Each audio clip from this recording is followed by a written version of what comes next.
My wife Tatiana has always dreamed of working in a prestigious bank. Her ambition and determination were evident from the very beginning of our acquaintance. When she was invited for an interview at one of the most elite banks in our city, she was over the moon. She prepared thoroughly for the interview, rereading all possible materials and rules to make the best impression. In the evenings, she would sit with her laptop watching presentations and training videos, repeating key points and details. I often watched her and saw her eyes glow with enthusiasm and hope. And her efforts were not in vain. She was hired as a service manager. That day was a real celebration for Tatiana. She came home with a big smile, and I will never forget how she was jumping with joy around the apartment, sharing the news with her family and friends. We threw a small family celebration to mark her success. The first day at her new job was exciting for her. Tatiana got up a few hours early to choose the perfect outfit and flawlessly style her hair. She was nervous, but at the same time determined.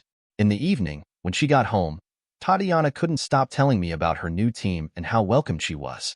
She described each colleague in detail and shared her impressions of her first meeting with the management. She was full of enthusiasm and plans for the future. Every day she tried her best, worked late into the night to show her abilities and justify the management's trust. I saw her coming home tired but satisfied with the work she had done. She read a lot, learned new things, and constantly improved her skills. Her efforts did not go unnoticed. 2 months later, her hard work was rewarded. Tatiana was promoted. This was the first step towards her dream. She was promoted and became a senior manager. Tatiana was thrilled. Her eyes shone with happiness, and she proudly told everyone she knew about her success. We celebrated her achievement again, and I could see the pride she felt inside her. Another month passed, and the bank had a vacancy for a general manager on one of the floors. This was an even more responsible position, requiring not only professionalism but also leadership skills. It was a real challenge for Tatiana, but she was not afraid to take it on. She knew she could handle it if she put in enough effort. She consulted with more experienced colleagues, attended additional courses and seminars to prepare for her new role. Her determination and dedication delighted me. From the moment Tatiana became the head manager of the floor, her work began to yield tangible results. The floor she was responsible for was showing the best performance in the bank. The management took notice of this, and the bank's director, Mr. Nowak, was interested in the new employee who had achieved such success. Mr. Nowak started inviting Tatiana to business lunches, often to discuss her working methods and to hear her ideas. He was impressed by her professionalism and commitment. Gradually, their business relationship turned into a friendship. They began to spend more time together, discussing not only work but also personal topics. Mr. Nowak became a kind of mentor for Tatiana, sharing his experience and knowledge with her. One evening, after a corporate event, Tatiana came home with a sad face. I immediately noticed her depressed mood and asked her what was wrong. She told me that she was going to be promoted to chief deputy of the bank. I was excited and started to congratulate her, but her sad look alerted me. "Why are you so sad?" "It's great news," I said. Tatiana sighed and answered, "I will be promoted if I sleep with Mr. Nowak. If I refuse, I'll be fired." These words hit me like a thunderclap. I didn't know how to react. At that moment, everything boiled up in me. I wanted to go and deal with this man. But after calming down, I realized that in such a situation one should act reasonably. After much thought and talking to Tatiana, I told her to do as she saw fit. I realized that it was cheating, but on the other hand, it was her dream job, promising and highly paid. We had a long discussion about all the possible consequences of this decision, and I tried to support her despite my inner pain and resentment. A few days passed and Tatiana became the bank's chief deputy. This career rise was a real victory for her, the result of many years of hard work and dedication. She was at the top of her career, respected by her colleagues, and Mr. Nowak never tired of praising her at every meeting. Every day was filled with important meetings, challenging projects, and significant decisions. She was always telling me about her successes, how her team had reached new heights, how her ideas had been realized and brought great profits to the bank. Her eyes shone with pride and joy. But despite all her achievements, my life was becoming more and more gray and empty. I no longer felt the joy and inspiration that our life together once brought. There was a coldness and aloofness in our relationship.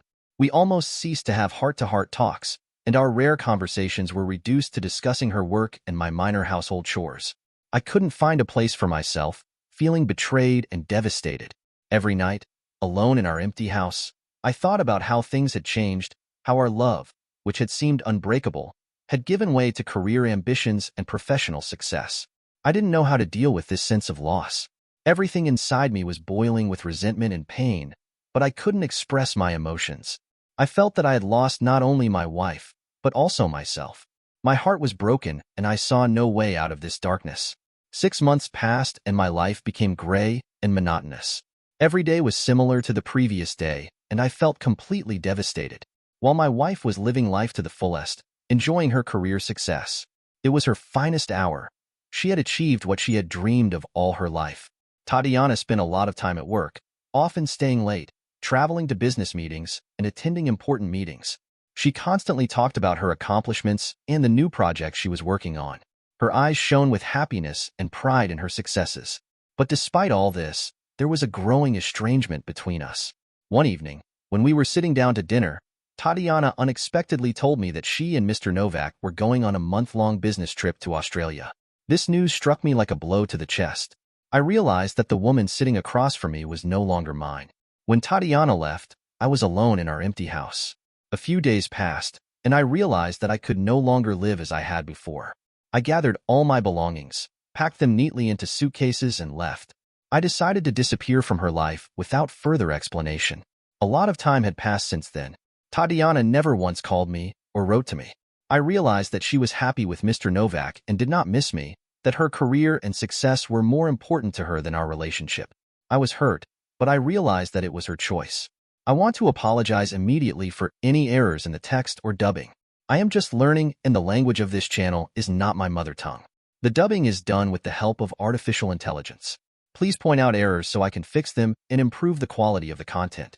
Also, I will be glad if you share your thoughts on the topic. Your support in the comments is very motivating for me to keep looking for new, interesting stories. Thank you for your understanding and participation. Subscribe to the channel and put a bell to not miss new stories. My wife Claudia and I decided to spend the weekend at my mother-in-law's house in the countryside to help with the harvest.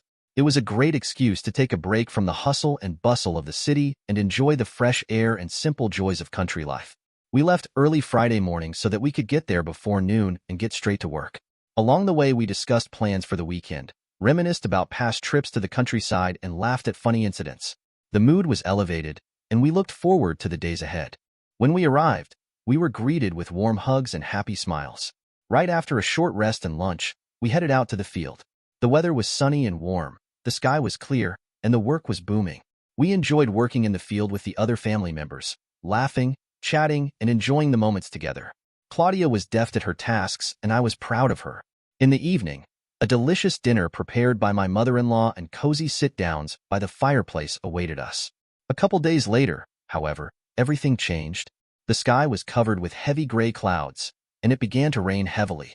The ground quickly turned to mud, and it became impossible to work in the field. We all gathered in the house, discussing what to do next. The weather was going to be bad for a long time, and it was clear that the harvest would have to be postponed. I realized that I needed to get home for work. I had important meetings on Monday that I could not miss. With a heavy heart, I made the decision to leave, leaving Claudia with my mother-in-law. She decided to stay to help the family with household chores and support them during this difficult time. When I said goodbye to her, I felt a slight uneasiness, but I didn't pay much attention to it. We agreed that I would return in a week when things at work had settled down and we could finish what we had started together. Another rainy day passed. It rained incessantly, and it seemed as if the sun had forgotten the existence of our village. The fields had turned into mud bogs, and even walking through them had become dangerous. The villagers spent their time in their homes, doing chores and socializing with each other. I stayed in town, immersed in my work, but my thoughts often returned to Claudia and our little weekend adventure.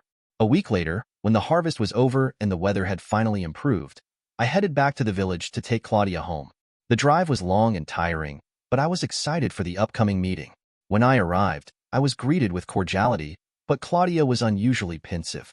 She approached me with hesitation in her eyes and quietly asked me to stay another week to help her mother with the last chores and to finish harvesting the crops. I couldn't refuse her.